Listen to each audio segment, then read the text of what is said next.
This is the Cereal at Midnight podcast.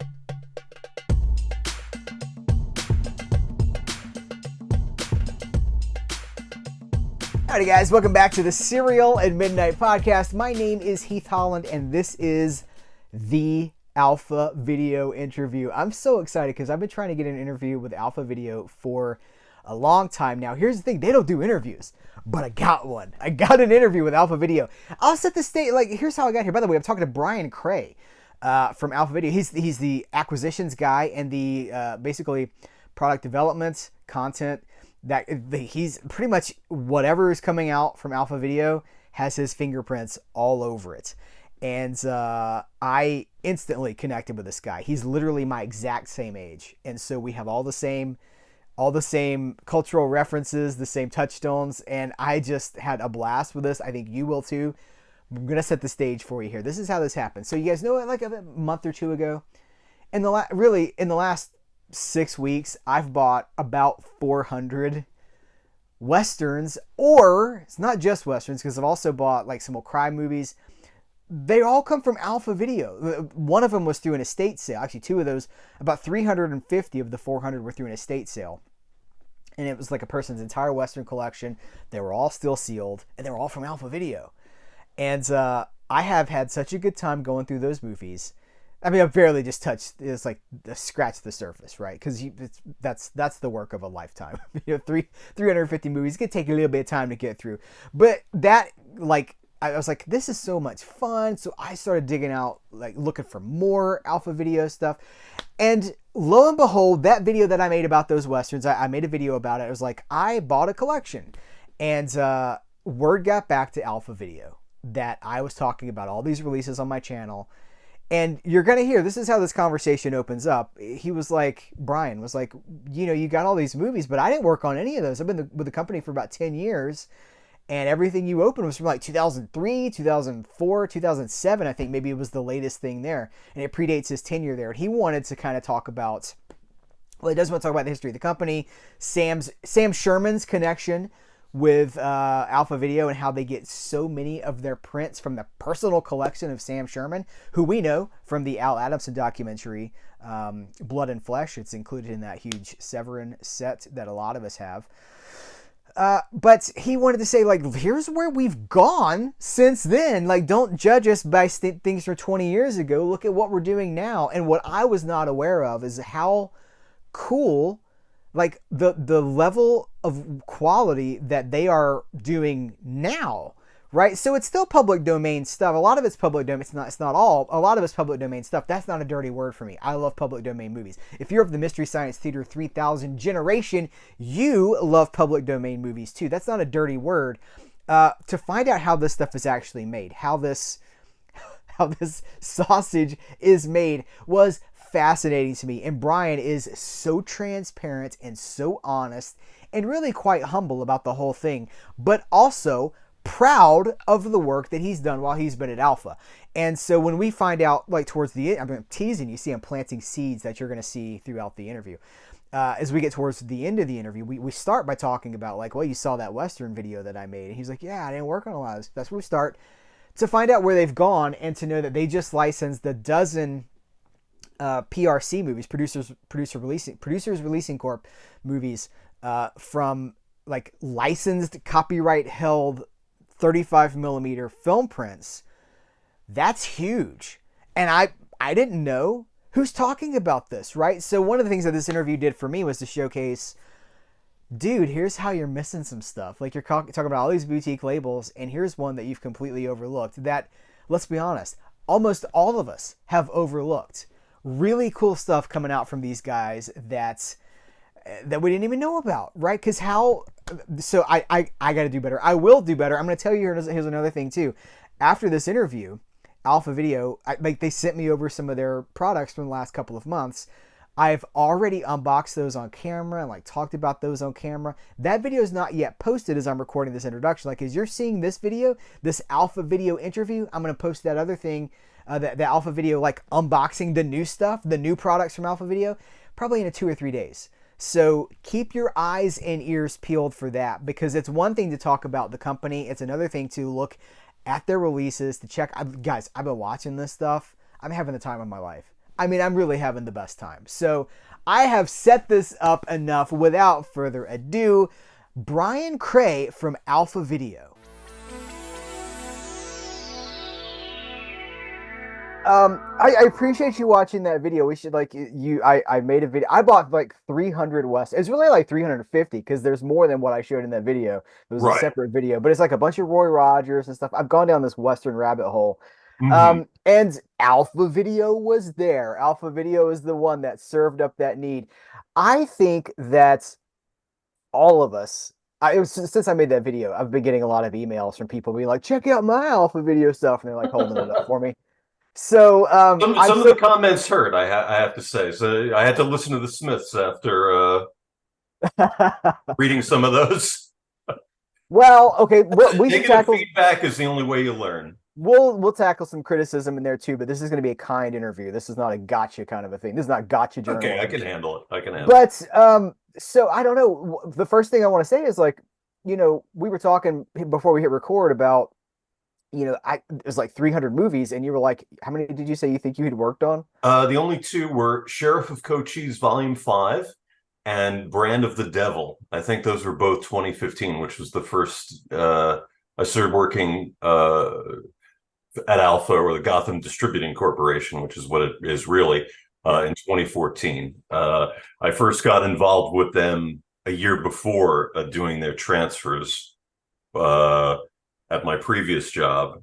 And then I went to work for them in 2014 directly. And I can tell you that story if that's interesting. I would love to hear it. Please do. I mean, how much you said you wanted to hear about the history of Alpha Video? I don't know much. Yeah. Uh, well, I don't know how much I'm going to get right of this because Well, it was founded in '85, right? it was It's been founded in around for a long '85, so I time. was Yeah. 6 years old. So there's only so much I can speak to the Oh, accuracy of that.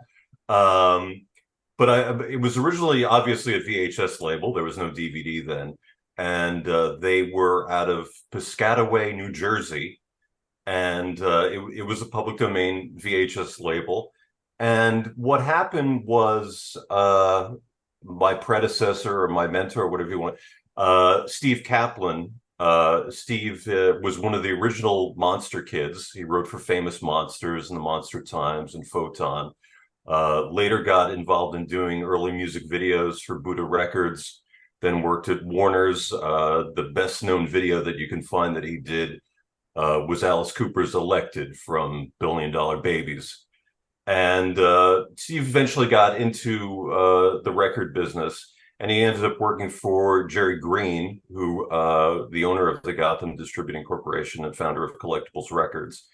And I guess Alpha Video at one point wanted Steve to run the label, which was then just the VHS label. And Jerry didn't want to lose Steve. So Jerry just bought the label outright so Steve could run it for him out of Pennsylvania, which is where, and Gotham and Collectibles is also what used to be oldies.com, the website. So Steve had immediately Jerry's distribution through oldies.com, which at the time was excellent because Collectibles was a big label and they dealt with they had relationships with all the other labels. So they started doing DVDs. This was around the turn of the century. And those are probably some of the first DVDs of those, classic, it's like the still our best sellers, which I kind of regret because maybe they're the worst quality ones, are the most famous public domain movies. Our best-selling Western is still Angel and the Badman, which, you can get better quality versions than the Alpha one, which was done probably 25 years ago. I mean, I believe we have over 4,000 titles out. And that's basically because I think a lot of other labels that start out as public domain labels, they kind of move on, like VCI, they kind of move on to doing licensed stuff. And Alpha, until recently, it never really moved on to that. So it's just been putting out every public domain film that they could possibly find. So we probably have, and most of those are Poverty Row films, as I'm sure you know. So we Yeah. probably have more of those out than any other label. And it's really, like I said, it's really the famous films that even though they are available on Blu-ray and better quality versions, that the sales of those is what allows us to do kind of all that obscure stuff. The rarest stuff, unfortunately, is not the stuff that's the best selling. Um, and then I can tell you how I got involved into it. Yeah, but let me ask you. You brought up something I want to ask you real quick. Sure. I'm going to Yeah. ask you questions that I think I know the answer to, but I want to represent the audience as well. So you said Angel and the Bad Man is the best-selling Western. Yeah. There are better copies elsewhere. Hmm. So why can't Alpha Video or Gotham? Why can't that get updated I at your agree company? because we don't have the access to the master prints, and it's a very low budget company. I would love to do better versions of some things. Uh, some things we have replaced just recently. We did, this is all thanks to Sam Sherman. We did Battling Marshall with Sunset Carson. We reissued because we had taken that off the market because of complaints. And we have West of Cimarron coming out with Three Musketeers. So that's an improved version. And sometimes I've just kind of improved them on the down low because Sam had provided us with Riders of the Whistling Skull, which is another Three Musketeers Western. He had a copy from the original camera negative. I wanted to reissue it. We even went as far as doing a new cover, and I guess Steve hadn't had his Wheaties that morning, and he decided not to do it. Oh, And we kind of went over, which I'll also talk about. We went over to a big change with Allied Vaughn handling our manufacturing, and I just slipped in the new master when we sent. We had to convert all our films into ISOs for them so they could do our manufacturing. So that's out there with no publicity whatsoever. But when I can, I want to do. I want to do it. Uh, but it has to be from a legitimate source. I yeah. can't take it from somebody else. So, I mean, as far as I think, if somebody wants to spend more money for a better version of the film, I absolutely think they should. For instance, I mean, I love the Criterion versions of Night of the Living Dead and Carnival of Souls. If somebody wants to pay the more money for those, they absolutely should. But there are still people, and as physical media collectors, maybe we don't. I don't understand this. You probably don't either. That still want a cheap version of the movie. I mean, it's kind of like. I mean, I'm a comic book collector. I think you are too. I am. You know, I mean, now everything is reprinted, but sometimes I just wanted what they would call a poor copy of a Silver Age A Jack reader copy, reader right? copy, and Yeah, yeah. I have 80-page Batman Giants that have no covers, and Mhm. I kind of look at it like that. Uh, I think You the know, I was just yeah, going to jump in with some comic talk no, of real quick. course. So people might not know that like the distributor back in, well, I think they still do this actually. You rip the cover off if it doesn't sell and send it, Oh yeah. you send the cover back and you're supposed to dispose of the book itself, but people would sell those Well, and and you that's where I got most of my film knowledge from because my brother worked at Barnes and Noble in the '90s, and he would bring me home coverless copies of Film Facts, Scary Monsters, wow, Cinema Fantastique. So you know, that's a people will free tell you to know education right about this there. stuff, and it's like, well, I didn't have a life, and I just kind of memorized all this stuff. You No, know, we love it. No, it's not. It's not having a life. It's having your priorities correct. It's having everything. good. I'm going to use Yeah, that from now on, if you don't we mind. prioritize the art in the pursuit of art. That's what we Yeah, do. How did you get connected with Sam Sherman? Because when I was making this, I just want to be clear. I have a lot of other Alpha Video titles outside of those sure. westerns. I've been chasing down like Nabonga and uh, Well, was what I feel bad because since I've only been with uh first got involved with them in 2013, started working for them in 2014. I don't know how many titles that I've done or worked on Mhm. you've actually seen, and I don't know how many people because a lot of people will say, "Oh, Alpha Video, blah blah blah." they could be talking about our copy of Attack of the Giant Gila Monster from 2001 or something. Right. I'm not saying our quality is necessarily better now, but a lot of times when people are talking about Alpha Video, it's a blanket statement, and I wonder, are they talking about something they bought at Borders 20 years ago? So I'm not They necessarily are. saying we've done better stuff in the time I've been with the company, but we've definitely done some interesting stuff that I don't think people know about. Well, you referenced VCI. I'll reference Mill Creek Entertainment because Mm-hmm. Mill Creek put out all these public domain box sets. I don't think they've done that for about a decade, but 90% of the audience doesn't realize that that's not what they do anymore. So, Yeah, no, they moved on to licensing big right. TV shows. They had Roseanne and Yeah. they did He-Man and the Masters of the Universe and Knight Rider on Blu-ray, Charlie's Angels on Blu-ray. They yeah, put out, yeah, yeah. but they have evolved beyond that. But people don't. That Right. reputation was it's Well, those frozen in box people's sets are minds. always going to be in circulation. They made so many of them that there's no way that they're all going to Right. be in the hands Yeah. of collectors. There's no way. So how do we? Well, this is the beginning of a beautiful friendship, right? To quote Bogey. But I like how I can hope so. we? I want to cover these new releases that you've been working on. It's people should know there are new releases coming from Alpha Video. Well, You you just you showed them. asked about you asked about Sam. Yeah. You asked about Sam. Do you want me to mention Yeah. because Let's do that. that kind of plays into how I got involved.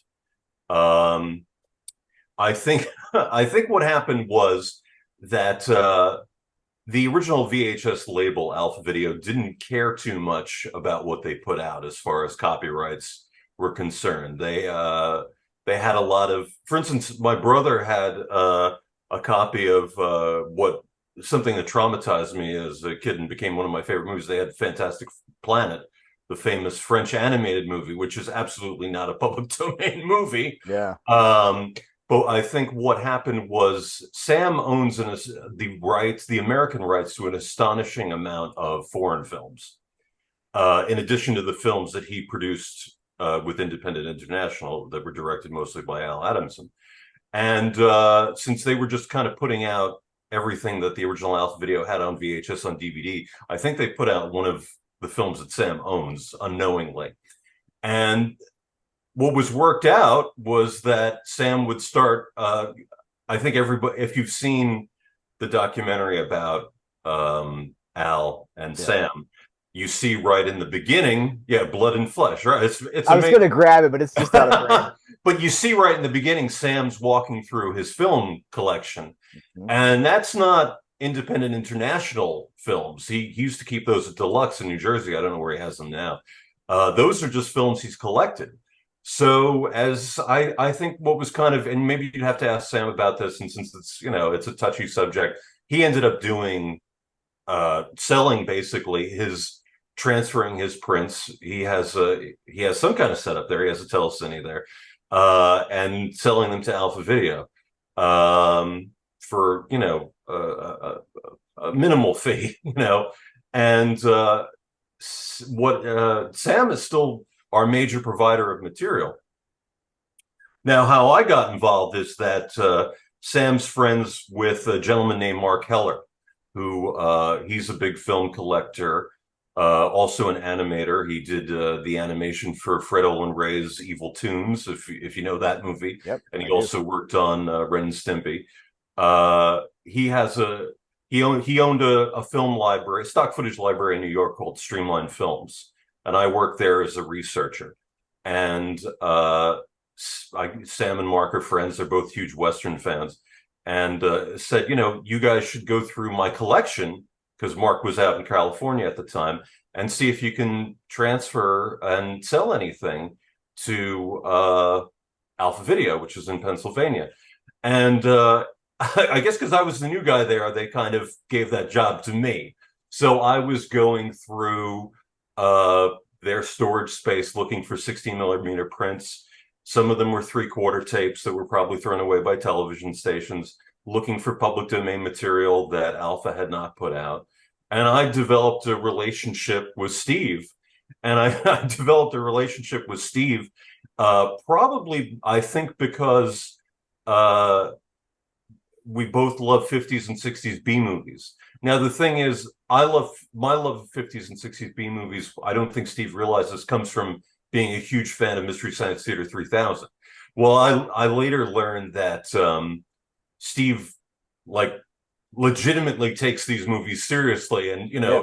he doesn't like Mystery Science Theater. He's like, I paid good money for those films, to see those films, and he Yeah. actually he would, I think Killer Shrews is his favorite movie, and he had written a script when he was younger for a gorier remake of The Brain That Wouldn't Die. So he took this stuff seriously. So Oh yeah. Yeah.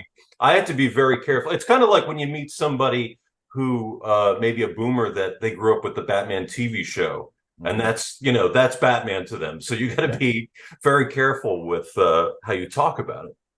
And one day, the guy who ran Streamline, Rick DeCroy, in New York, he called us all together and said, yeah, Streamline Films is hemorrhaging money. And supposedly I went from like goth white to dead white. And I had a friend, my oldest friend, Glenn Bernius. He had lived in Philadelphia for a while, and he always wanted to drive up to Philadelphia and show me Philadelphia. And I said, "Well, can we visit this warehouse that this guy's Steve was always asking me to visit?" And uh, we went there, and I talked to Steve. We got along, and I was referencing Arch Hall Jr. and things like that. So of course he thinks I know everything about films because I know Mhm. who Arch Hall Jr. is, and they basically asked me on the spot to basically Joe, who put us in contact. What my first day that I was hired, I was told that Joe told me that I was VP of Acquisitions, Content Management, and Product Development. Now, no one ever used that title again after that day, so I don't know if that's really my title. I use it on my resume, but Does it fit? Does that describe your it duties? does fit. I was doing the same job as Steve, which is to bring in material. I originally thought I would be doing film transfers because that's what I had been doing at Streamline for them with my colleague Bonnie Cavett. And then I got there and they didn't have a telecine or anything, and I was like, "Well, how do you do this?" And it's like, "Oh, it's all done out of house." And I was like, "Okay." So I mean, it's all, which I was really surprised by because I mean, I like working with film. I mean, Mhm. I'm old enough that, my student films were edited on a Steenbeck.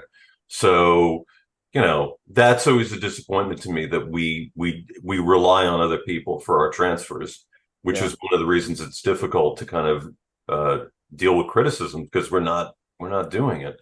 How much? Let's just, Um, in case people don't understand, when you say they don't have a telecine, what is that?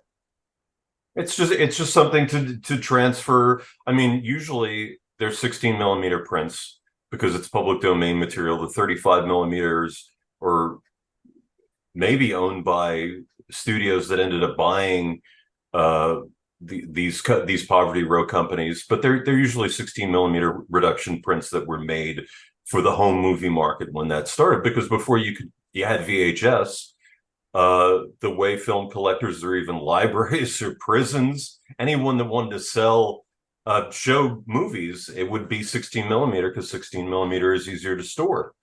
Um, so yeah, so I mean that's all done out of house, and I deal with a lot. And Sam is the major person that we deal with in getting films from. We have a lot of them are people that were in the film industry that they're older guys that they started collecting film prints in the 1950s. Some, I don't think he would mind if I mentioned, but we've gotten a lot of films from Brendan Faulkner, who people might know for making a movie called Spookies from 1986. It's kind of a cult film, and that came out on Vinegar Syndrome, I think, recently. There's another guy, John Carpenter, who is not the John Carpenter. He's a film historian from Massapequa Park, New York, which is funny because I'm from the town next to that. I'm actually from the Amityville Horror, New York. And people would, when I lived in Amityville, people would always tell me, they'd find out I worked at Streamline, and they'd be like, "Oh, you got to meet John Carpenter," and I'm like, "Doesn't everybody want to meet John Carpenter?" And no, not that John Carpenter, this John Carpenter, and he's provided it. So it's funny. I moved all the way to Pennsylvania to do Alpha Video from Amityville, and I ended up working with the guy from the next town over from where I lived for most of my life. Wow. And there's a lot of other people that I think would like to probably remain anonymous that provide us with films. I mean, I've seen people like slag off Alpha on the message boards and then write me later in the day, Brian, when's my check coming in? So but that's okay, because I Oh, mean, wow. we're all, bullied kids. We all want to be the most clever, the most smart, and I've accepted a long time ago that I'll never be that. So Yeah. I can kind of deal with the criticism. And yeah, some people have just given us films for free. Like there's a gentleman named Paul Adair who gave us a film called Prisoner of Japan with Alan Baxter. It's an Edgar G. Ulmer film. He just wanted free every DVD of Sheena we had done. So it's really it's really fans that keep Alpha Yeah. Video going 25 years into DVD. the Yeah. Pennsylvania based version. Yeah. It's really fans that keep it going. And What is the legality of a public domain? So if a studio owns the hmm. elements, but it's in the public domain, how is it legal to have a 16 millimeter print? Well, most of these, I would say, most of these, the ones that I've done in the last 10 years are from small studios like Chesterfield, Tiffany, or PRC. Um, as far as the legality of maybe there are a few obviously major studio films that fell out of copyright, like A Star Is Born and Yeah. Meet John Doe, or Angel and the Bad Men. Um, I mean, they've always been available on home video formats. I think if it's public domain, it's public domain. Hmm. Now, that one thing that you bring up that is a complicated issue that has been for us, we've tried working with the Library of Congress to get films, which are, you pay for it because you get the best quality, but they have donor restrictions. So even if the film is public domain, you have to get permission from who donated it, which is usually a major studio.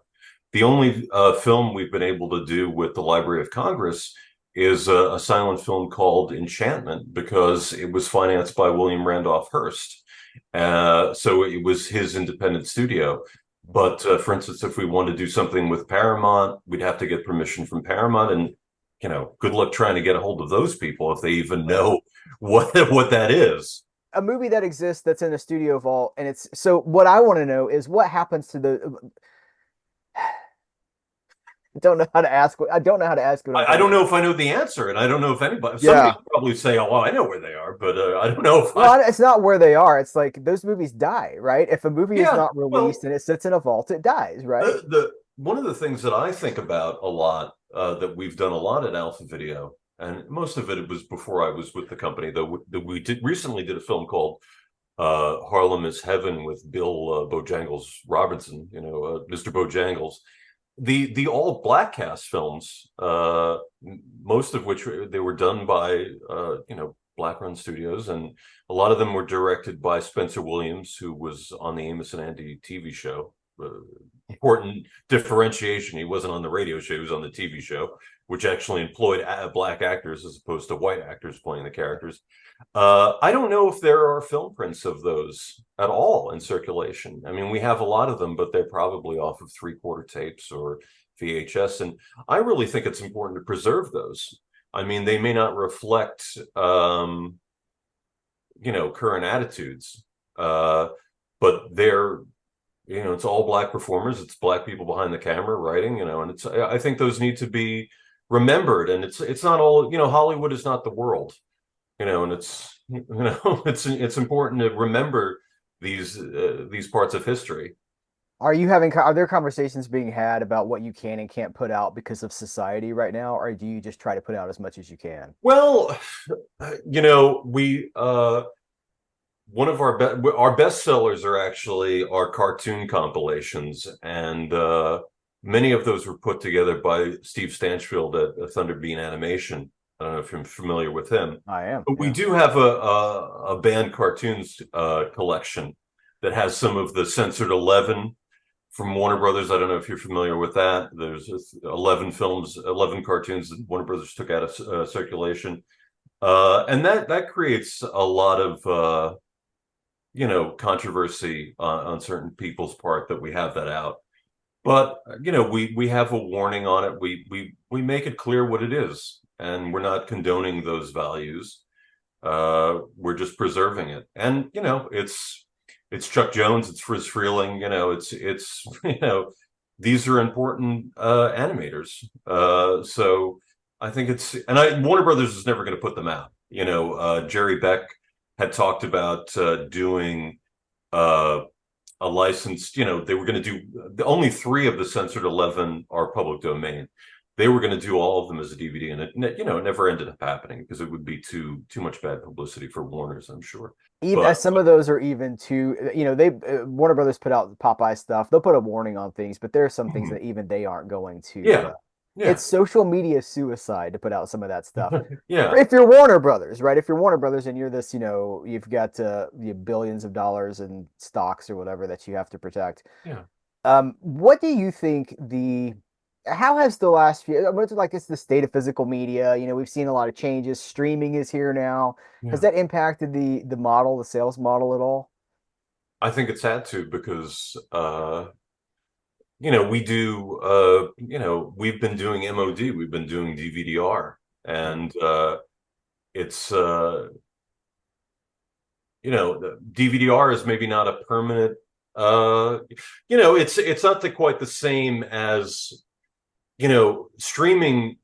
Maybe people are less likely to buy something on Alpha Video if they could see it for free on YouTube or Tubi, because some people just they just want to see it once. They don't necessarily need a copy. I think the biggest thing with streaming has done is that now it's becoming people that actually want a copy of something as opposed to just wanting to see it.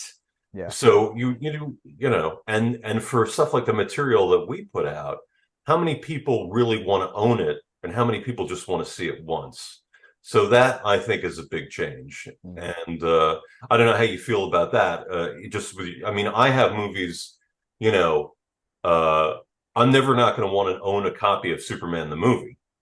I never want to just watch it on streaming. I always want to own it, but I don't necessarily need a copy of a public domain movie or an obscure movie that it's nice to watch it once. So it really Kind of makes it going the other difficult. way. I put up a video today as we're recording this. I put up a video today talking about the change in my collecting habits. Like I don't need Marvel movies on my shelf anymore because Right, they're everywhere. They'll right, always be there. right. It's the stuff that, Alpha Video has released or that Okay, it's the that's boutique stuff. interesting. It's the movies that are hard to find that I have a more vested personal interest in. But it's interesting. I mean, everybody's different, Everybody has a different way of collecting. That's the thing. right. You can't, and Yeah. everybody has It's very their own personal. favorite thing. It's just, Right. I hate when people say, "Oh, nobody likes this," or nobody. Everybody has their own favorite thing, and it's just something. Every movie is somebody's favorite movie. Maybe I'd like to think so. No, it's true. It's true. Well, in my years of doing, I've been talking about movies publicly for like 15 years, and I used to make I'd make joking examples about something. Like I remember specifically doing it about Drop Dead Fred. I was like, well, it's Drop Dead Fred. And somebody was I like, love Rick I Mayall. love that So. movie. So you just learn like, oh, every cow is sacred. You have to be really careful how you talk about stuff. Right. Um, Sorry, so you mentioned moving to DVD-Rs. You mentioned to like the MOD Well, model. that So was before I started. That was a decision made when before. did that start? Oh God, I don't know, maybe 2012. So it Oh was a couple of wow, that's years. a long time ago. So one thing that I should maybe mention is that for a long time they were making them themselves at the oldies warehouse, and they got some bad discs for a while. So there were a lot of problems with customers having playback issues. Uh, Now that the oldies warehouse is gone, This is all being done by Allied Vaughn, who does the same manufacturer does Warner Warner Archive and a lot Warner of Archive. other MOD labels. Yeah. So I can at least promise that anybody buying Alpha Video now, it will play. I can't promise that it's necessarily the best picture quality, but it Yeah. will play. Um, Which they, let me follow up on that because that's an important thing to talk about. I yeah. know guys at Warner Archive too, and they would say, our MOD stuff is guaranteed. It's very, very high quality. There's a lot of people that I deal with that will not watch a burned disc, and Mhm. I'm like, they will only watch like a factory press. There's got to have that glass Yeah, coating. yeah, yeah. But once you realize how faulty those can be versus something that's MOD, Right. you realize like, well, there's a lot more care in this other thing, and if it goes bad, there's probably some sort of a guarantee on that for a certain amount of time, or um, MOD is not the enemy, is I guess what I'm saying. Right. MOD is Well, is I'm just more, trying to make the point that now that we're using the same manufacturer as Warner and the Mhm. other MOD labels, the problems that happened when they were making Yeah, themselves out of that warehouse are not going to happen anymore. Which, I mean, you know, I'm sure Warner's discs from 2006 are starting to go bad, and I'm kind of traumatized by that because I have a lot of stuff yeah. that doesn't play anymore. We're talking about Superman. I have that giant tin Superman box set that I love. That's going disc by disc. And I'm going to have to get the Blu-ray set to replace it. But I just love that set, and I have such fond memories of getting it in Hmm. 2006. And yeah, it Yeah. doesn't disc by disc. It's going, and that's because that was all out of, I think, a pressing plant on the East Coast. So if I was in New York at the time, you're out of luck. Yeah. And some of those titles I don't think will ever come out again, like the Super Friends cartoons. I don't think some of that stuff will ever come out again, which is a No, shame. I don't think so either. I think they might get a well, they do have a digital release. Yeah, I think yeah, yeah, that's where of things go course. now. If I It's a want to pay different. for HBO Max, I can watch them. But Yeah. So we've talked a lot about the past, like, so what's happening now? What are the things that you're working on now? What's is well, your what's next? what's happening now is that we're trying to license more stuff. It's the company is really down to just I mean, of course, the owner, Jerry Green, myself, and I have a couple of guys doing a couple of guys doing covers. Hmm. So we have a little more to work with. One thing we just did was I don't know if you're a music guy, right? We just Oh did yeah. AKA Doc Pomus, which is a documentary about the famous songwriter of Save the Last Dance and Teenager in Love. This is probably the best rated film that we've on Rotten Tomatoes or on IMDb that we've ever licensed. Wow. It came out on the film festival circuit about 10 years ago, got amazing reviews, and then it just never had a physical media release. And we just did that in, I think, November. And a lot of people are interviewed in it that were no longer with us, like Jerry Goffin and Lou Oh Reed did wow. narration for it before he passed away. So that I really would like to see take off because it kind of came out. Like I said, it got astronomical reviews. I put uh, I put Leonard Maltin on the back cover because I mean, how often do we get a good review from Leonard Maltin? And I should mention because you like the westerns that we actually, and I don't have any of them here. I'd love to see uh if you could put them up or something because the my artist Al Landron did some beautiful covers for them. We licensed about 12 films from Films Around the World Incorporated. I don't know if you're familiar with them. They were run by the late Alex Cogan, who passed away, but they had purchased from National Telefilm Associates the PRC films that did not fall into the public domain. So we licensed about 12 from them, westerns with Buster Crabbe and Eddie Dean and Bob Steele, and those are from 35 millimeter prints. The transfers were done about 20 years ago, but they're still Yeah. pretty good. Yeah. Um, Also, Wife of Monte Cristo, which is an Edgar G. Ulmer film. Uh, Starring Lenore Arbut, who people might recognize from Abbott and Costello Meet Frankenstein. She was the scientist trying to help Dracula cure himself. And that's a female take on the Count of Monte Cristo mythos. So the people that are upset by female Jedi or female Batman or Superman, that it was going on in the 40s.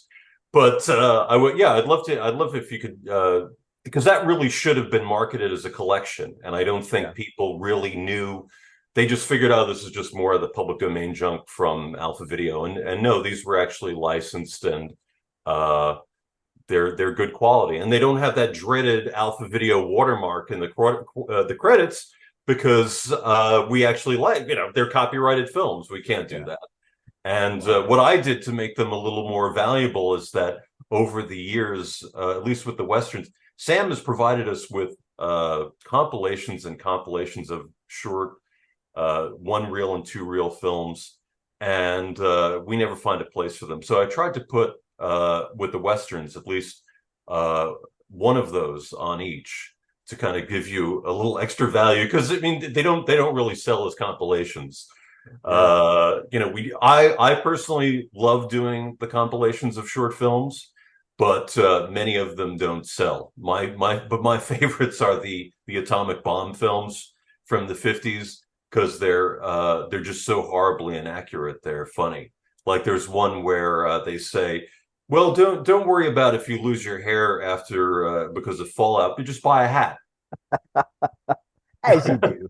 Yeah. And there's another one where somebody, "Don't worry about being impotent after the atomic bomb blast because you'll be dead. So it doesn't really matter that you're impotent." Wow.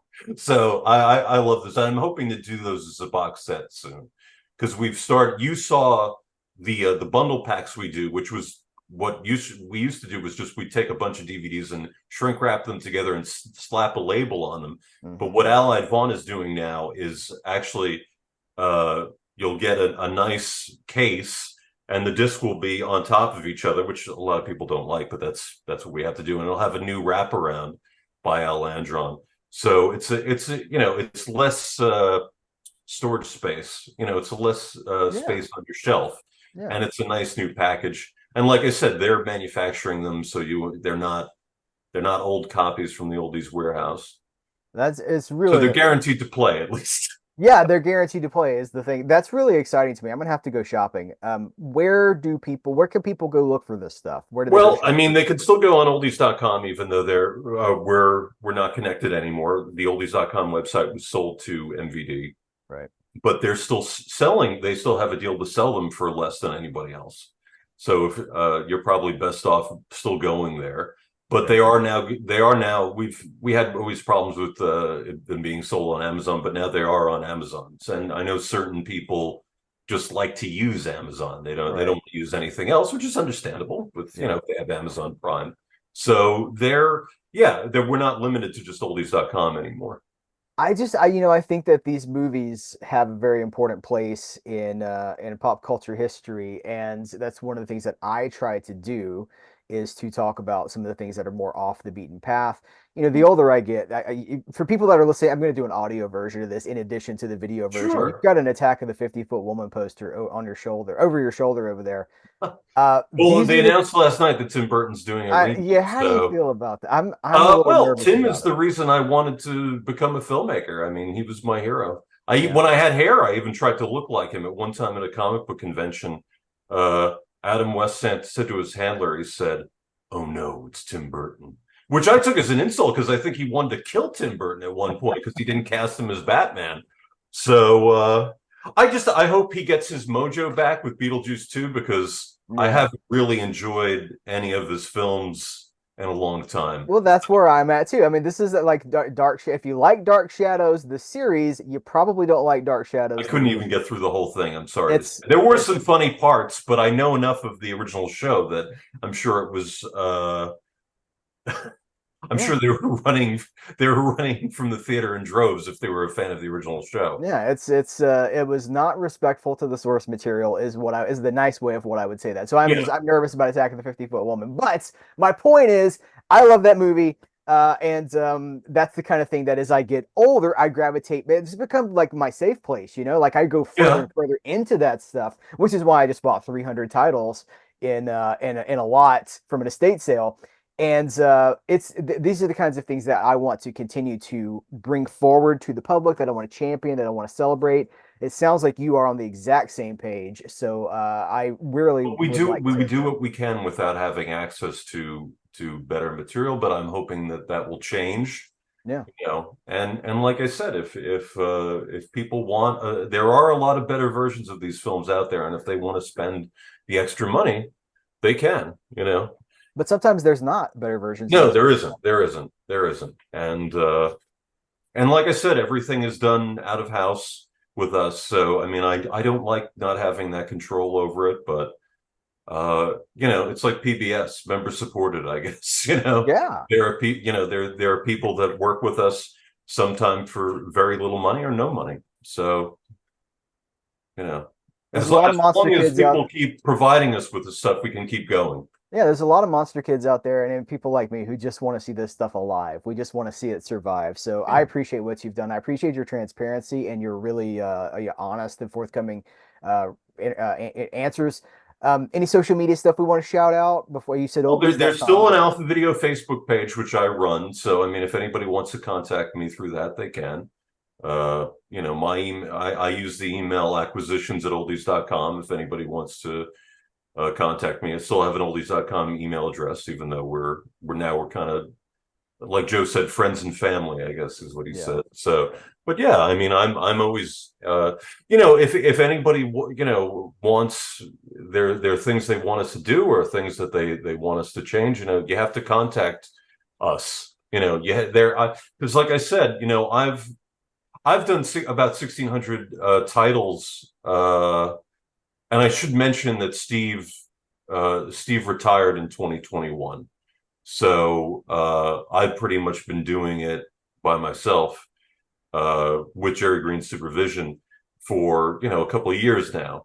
And I've with my time working with Steve, and now the last couple of years just kind of doing this by myself, I've done about 1,600 titles.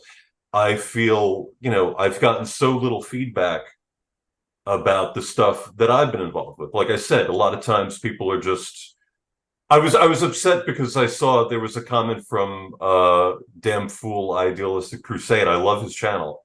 I wouldn't be able to survive without his Superman and Batman on physical media videos. I those are indispensable to me as a collector. And I saw he said something about Don Winslow of the Navy, and that's from 20 years ago. So I mean, I would love to get some feedback on some of the things we're doing recently because I trying to do better. I don't know if I'm succeeding, but I'd like to. We're still putting stuff out. We're like I said, we've licensed things like these films, these PRC films. We've licensed documentaries like AKA Doc Thomas. We have tons of independent horror films on our Alpha New Cinema label that we have 32 episodes of Cinema Insomnia with Mr. Lobo. I don't know if you're familiar with Mr. Lobo. He's a horror host. Uh, and some of those are really interesting because he has unique films that he showed on his show. Some of them are public domain, but he has unique films like Xenia, Priestess of the Night, and Midget Zombie Takeover, and A Hard Day's Nightmare that I don't think people have ever seen because these are films his friends made, and or just films that he got permission to show on his program, and then we negotiated with him and also the filmmakers of those films. So we have a lot of independent films. We have Joshua Kennedy's films. I don't know if you know Joshua Kennedy. I don't know You him, but I do. know who. Yeah. Yeah. He does kind of these. He's a young guy. He's about 30, I think. If he's younger than that, I apologize, Josh. But he does kind of pastiches or parodies of classic films like Quatermass, and he loves the Gorgon. So we've done I think about 10 or 12 of his films. The first of the ones that Steve did, I think, Attack of the Octopus People. I think Josh was 16. So there's a lot of material on Alpha Video that I think people don't know about. It's not just we've got a cheap version of Carnival of Souls or Night of the Living Dead out. Yeah. There's a lot of independent films. There's a lot of films we've licensed. a lot of interesting documentaries. We've got a documentary about Bela Lugosi, Hollywood's Dracula, that's fantastic. That's actually a multi-disc set that comes with radio show appearances that Bela did during the golden age of radio. I just think there's a lot of stuff that people don't realize we have. Yeah. Well, And let's that's, amplify I'd the like to signal. bring attention to that. Yeah, let's amplify that signal. Let's get that out there. This has been great because it's shown me what I haven't been talking about enough, and that's valuable. So thank you again for taking the time to be here and to No, be thank so, you, Heath, so for honest. one, for promoting us and having me on. No, it was a real pleasure.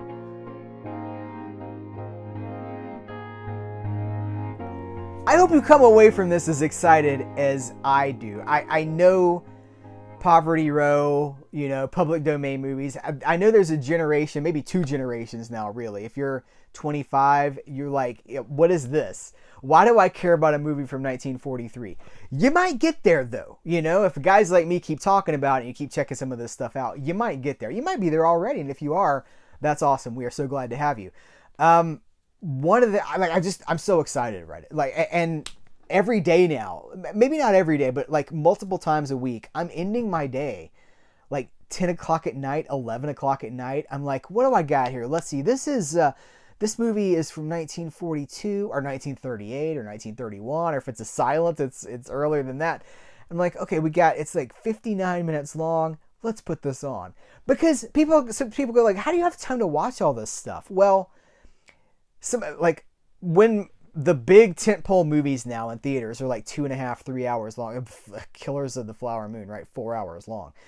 When those movies they command so much. These movies that I'm talking about, they ask nothing of you. They're like, hey, come on in. Let's watch a cartoon and then like a 1 hour movie, right? And then go on, then you can get back to dinner or whatever. Like, they don't want anything from you. They're just like, hey, come here, hang out. We'll chill for a while, and then you can be on your way. It's cool. I love that. I mean, that's the thing I love about this. So I'm like, the time that it would take to watch one episode of a series, I could watch a whole movie.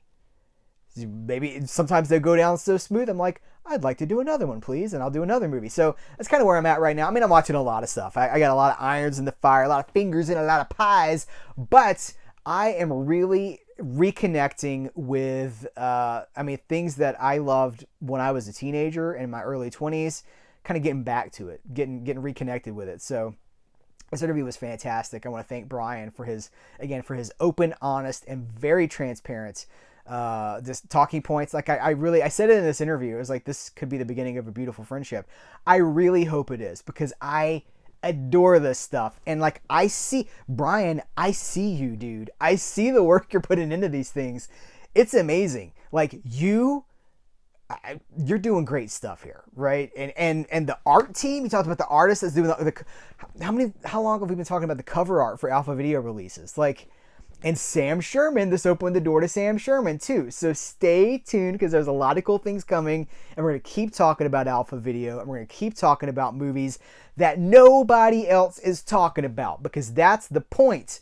That's the fact, Jack. That leads me to a review. This is a 5-star podcast on Apple Podcasts, and I want to read a review from Nikki James. This says, great. And again, 5 stars. It's a 5-star review. First heard of Heath on the S'mores Indoors podcast, RIP.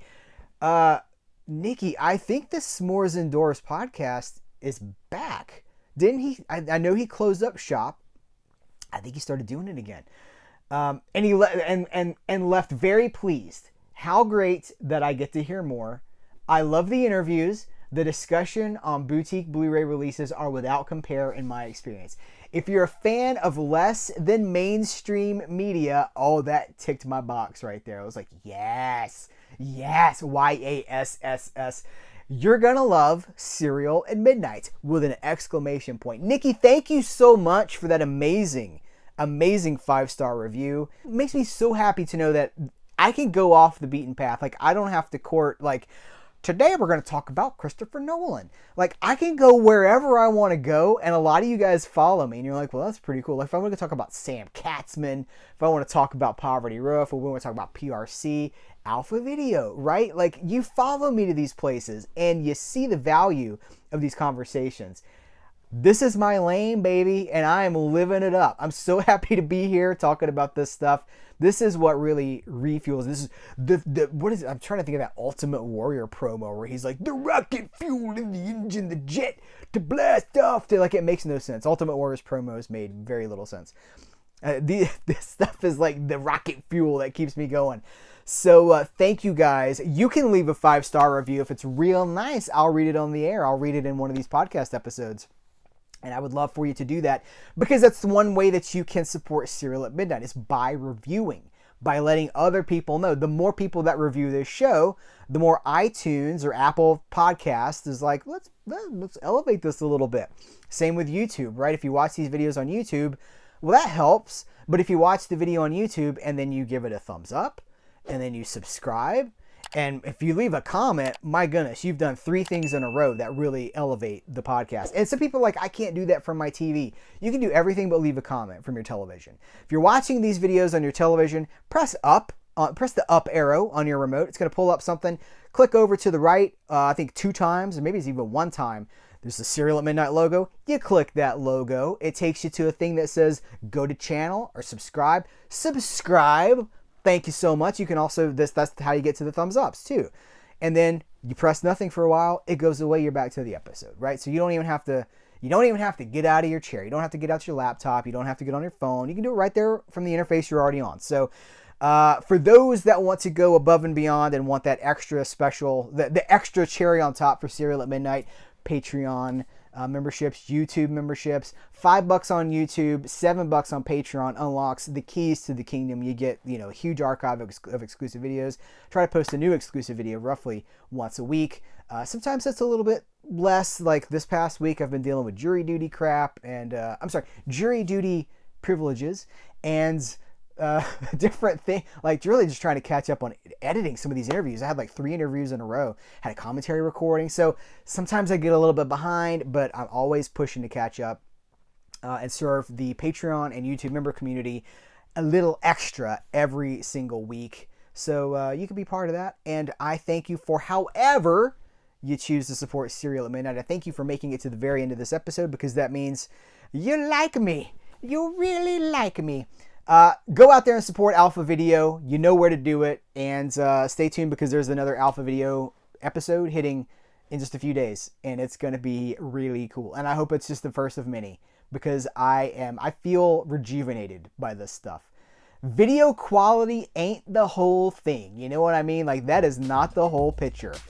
And we've been dismissing some of these movies for far too long as a larger society. So I got a microphone. It's pretty big. It's pretty loud. I'm going to talk about these movies. Guys, thank you so much. Take care. Till next time, I will catch you later.